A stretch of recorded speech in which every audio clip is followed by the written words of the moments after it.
My mom's fiance demanded that I become the caretaker of his daughter with a host of disabilities, but I declined, and now he's holding a grudge against me.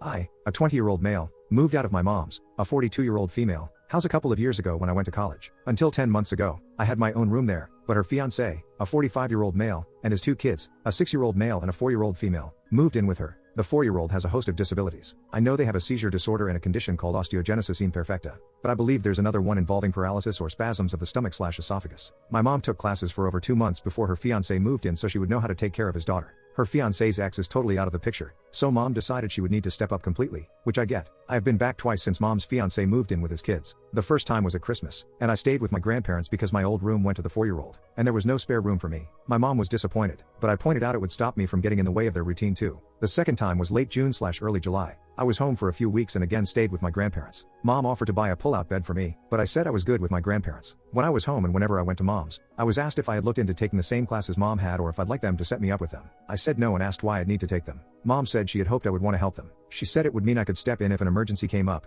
and I told mom she'd be better to find someone professional for that because I was not taking on that responsibility. Her fiancé asked if I'm just never going to stay at the house, and I said yes. I told them I would have zero privacy if I slept there, and it wouldn't benefit any of us. I pointed out how they'd be so busy anyway that I wouldn't have time with mom that much, and I'd get just as much staying somewhere else and planning ahead of time to visit when she's not super busy. Her fiancé then said it sounded like I didn't want to learn how to care for his daughter and planned to be limitedly involved with him and his kids. I said I'll see them when I see mom, but I won't be signing up for babysitting or future caregiver responsibilities. Mom and I went for a walk together after I said that, and she told me she got it but that she hoped I'd be willing. She said it's a lot to ask, and I don't even live that close anymore, so it would never be all the time. But she asked me if I was really that unwilling to even give them a few hours off when I would visit. She said it would be so helpful. I told her I would visit and want to spend time with her, but babysitting her future stepkids was not in my plans, and especially not one so medically complex and in need of specific care. She was upset but let it go. Her fiancé is holding a grudge about it. He brought it up to my grandparents when Christmas was brought up. They said they got the feeling he was also annoyed they gave me a place to stay during my visits because it gives me an excuse not to get closer to his kids and therefore be more willing to learn how to take care of his daughter. Am I the butthole?